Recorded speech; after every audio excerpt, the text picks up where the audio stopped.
et qui ose ici me dire que ce n'est pas vrai.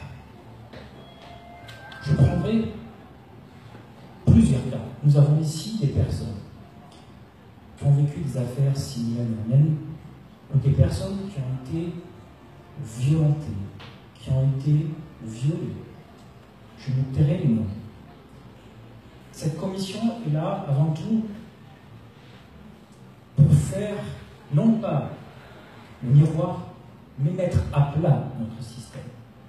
Notre système tombe, notre système ne va plus.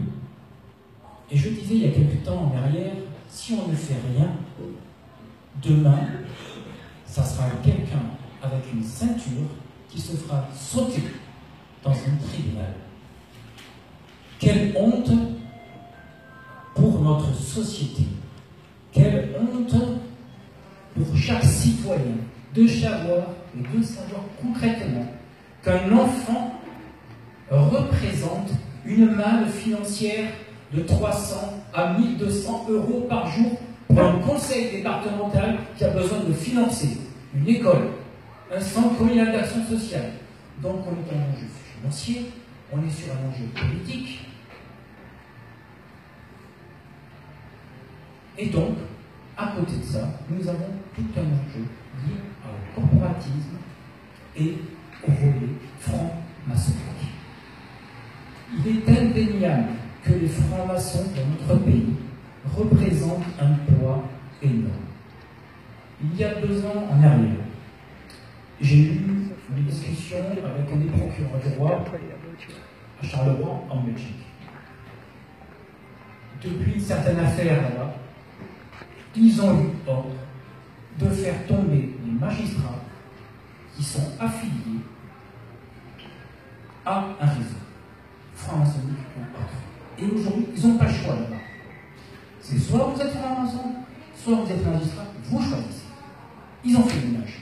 On a le problème à l'heure actuelle en Italie. Ménage. On a eu le problème en France, je crois que c'est le juge Montgolfier qui a décidé, à travers une circulaire qui est en Europe, puisque le magistrat, logiquement, doit appartenir à aucune organisation. D'après ce que nous avons noté, 90% des magistrats sont affiliés à un réseau. Donc c'est normal qu'on les retrouve dans un réseau mafieux. Il y a 2 semaines, j'étais encore en relation avec Alain Tarlu, qui n'a pas pu se déplacer aujourd'hui, mais qui est dans notre combat. Alain Tarlu est un directeur de recherche du CNRS de Toulouse, journaliste, écrivain.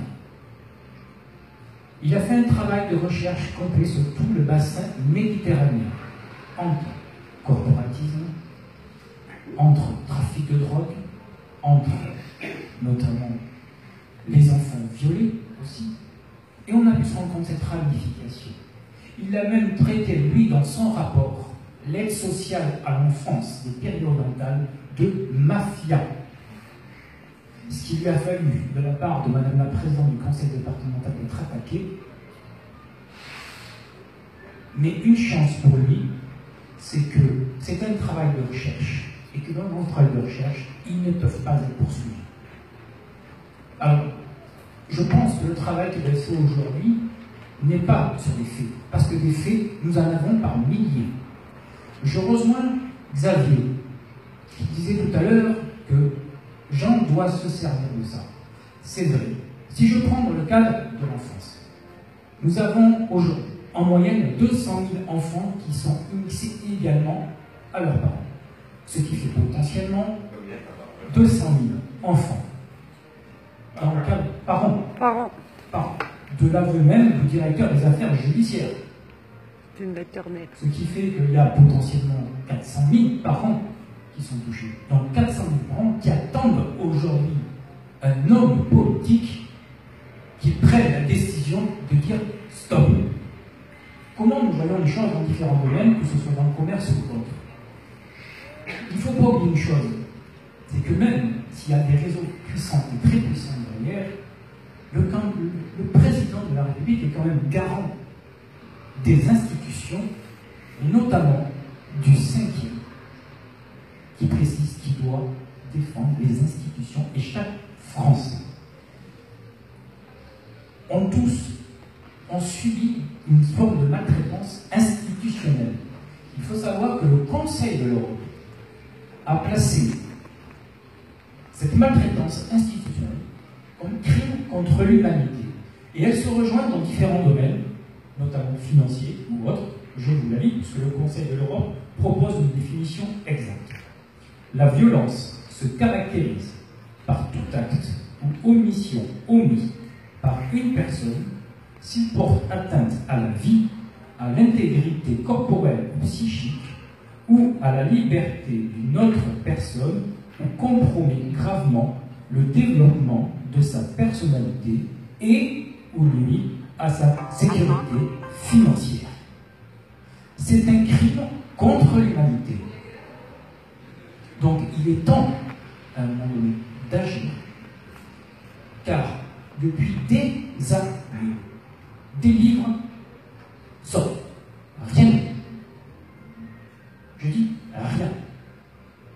Le seul homme d'État qui a voulu concrètement parler de ce qui se passait, c'est M. Philippe Seguin, sur son rapport de la Cour des comptes de 2009. Alors j'invite chaque député, mais je ne pense pas, excusez-moi du mot vulgaire, mais qu'ils aient un peu les couronnesses de le faire. 800 pages, où on apprend, hormis le côté financier de l'enfant, qu'on peut louer un enfant pour 2500 €, qu'on peut tuer un enfant pour 7500 €. Mais au nom de quoi et quand allons-nous arrêter ce massacre de peuple, ce massacre lié à un corporatisme? Il ne faut pas oublier, c'est que le corporatisme est un fascisme à partir d'un moment donné où il s'intègre dans l'État. Et c'est le cas depuis des décennies. Je vais d'ailleurs, juste maintenant, pour 2 minutes, laisser la main à Christian, qui est en face de moi, qui va vous expliquer en 2 secondes ce qu'il a vécu. Peut-être que lui va alléger un peu la mienne. Ouais.